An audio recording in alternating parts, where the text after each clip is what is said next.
The untouchable True School Sports Empire proudly presents something the boxing game's been missing. Hey, what's going on? It's your boy BT, and I came here to talk some boxing with the thousands of True School Sports subscribers. Now, this is the official post-fight review for Adrian Taylor versus Rafayel Simonyan. And listen, man, it's a really good fight.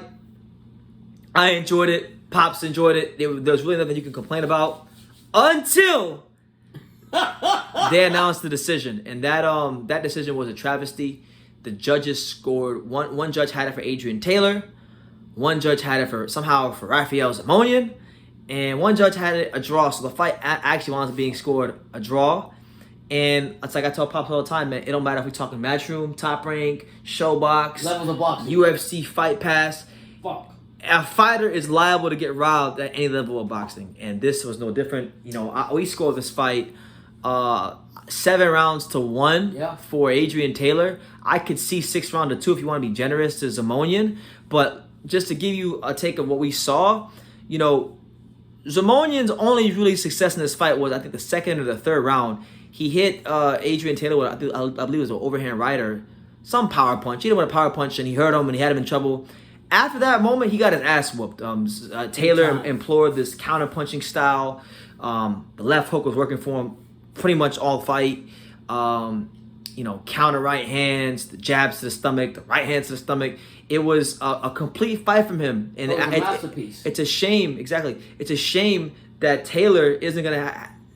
This performance isn't gonna be appreciated because.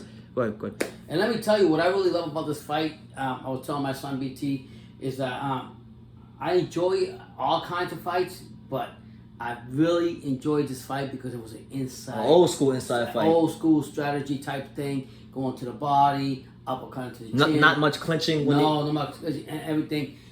The only disappointment that I had is the same thing what BT says. I just can't understand, and I'm still pissed off about it, how the judges cannot see what I see and what my son sees. Absolutely, man. And look, Simonyan's game plan is the same game plan that all because he's an Abel Sanchez fighter. Yeah. All Abel Sanchez fighters, you know a couple things about. Jab. Listen, you know a couple things about Abel Sanchez fighters, but before they get in the ring, you know they're not going to be from America. You know they're going to be strong. You know they're going to be strong. They're going to be have punching power, and they're going to come to press you. He had no jab though, but he never saw his jab. Simonyan literally, I kid you not, he walked up to Taylor in a high guard. And what was crazy was he did 2 of the 3 things he was looking to do right. So he closed the gap. He closed the gap on Taylor. He got right up on him, but he didn't throw no damn punches. And when he would throw punches, they were arm punches, punches that were getting that he was smothering. Particularly as the fight went on, because Taylor, I thought, did a great job of landing a lot of body shots, landing a lot of counter punches. You know, to the head of Simonyan. And I really don't think this is a fight that you could even get. Like, I'll be honest, this fight shouldn't be a close fight on anybody's scorecard. And you giving Simonyan even 3 rounds is a fucking travesty.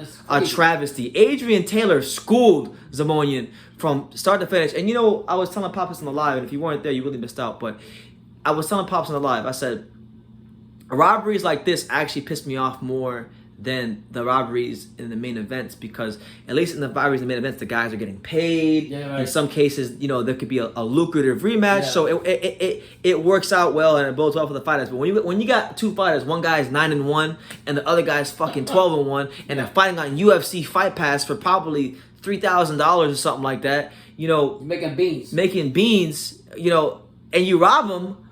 Those are the fights that really piss me off, because Adrian Taylor should be afforded the chance to progress in his career. Yeah, and I think boxing's got to find a way to clean this judgment bullshit up. I don't know how. And I don't understand, like, what's the reasoning. Even like the commentators. When Canelo, when Canelo will get decisions, and fighters like Canelo, using him as an example, when they get decisions, I understand it, because these guys are making money. They're putting lots of money in the promoters' pockets. But you robbed Adrian Taylor in a fight on UFC Fight Pass. And the promoters like Simonyan's from fucking Armenia, and he ain't the most entertaining fighter in the world. No. I'm just keeping it a buck. So what's the benefit in robbing Adrian Taylor for Simonyan? You know, I was really disappointed. He didn't jab at all. I don't know what he does not know what a jab is. He was just coming forward, throwing punches. Had no, like my son says, when BT watches fights, First thing he studies, what's their game plan? How are they gonna do this after the first round, whatever. He said Simonyan had no fucking game plan. He was just coming forward. I just told him he's an Abel Sanchez fighter, which automatically means he's just gonna be a pressure fighter. He's gonna be a pressure fighter, and he's gonna come to throw hard punches. And if that shit don't work, then there is no plan B. Yeah.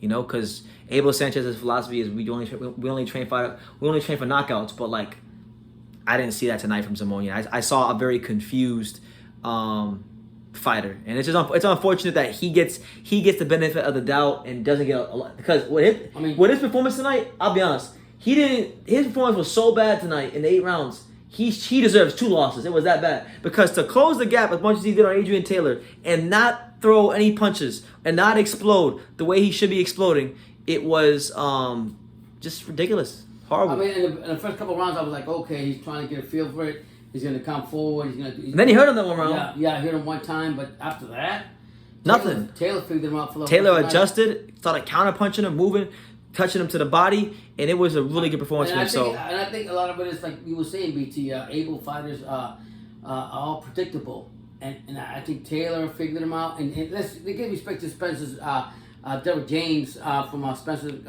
Derek James was his trainer. Was it? Okay. Some other guy. Okay, some other guy, but he trained over there, whatever the case may be. But they train crazy over there. So let's give respect to Taylor. And look, hopefully this won't get Adrian Taylor down. You know, sometimes these fighters, especially the prospects, when I do videos about them, because I doubt anybody will do a video about this fight because it's on UFC Fight Pass. It's Thursday night. Right, I love that. I mean, but Adrian Taylor, if you come across this video, champ, do not get discouraged. I thought you fought a magnificent fight. Excellent fight. Keep doing what you're doing, and you'll be knocking on the door on the cruiserweight division in no time. Right, and then in this case, it wasn't about you. It was about the judges making a bad call, like always. We've seen this in a couple of fights not too long ago. The inconsistency. What's it? Consistency. Yeah, in the judges, it's cost a lot of fighters, a lot of things. But Taylor, hold your head up because you got the Taylor name, and that's enough for me to say you can go forward. Anyway, yeah. So we scored this fight 7 rounds to 1. I think Pop did the same thing. I had it 7 rounds to 1. Outside of the round that Simonyan had buzzed and hurt Taylor, I think it was the second or third round. That's it. Taylor won the fight, swept all the other rounds. You know, so it is what it is. It's another day around the way in boxing. It don't matter if it's Matchroom, PBC, Showbox, Ring City, USA, any platform, anywhere on any level. Okay, pay-per-view, MGM Grand, Montebello, Casino and Resort. You can get robbed. So it's unfortunate, but it's the nature of the game. So you guys leave your comments down below.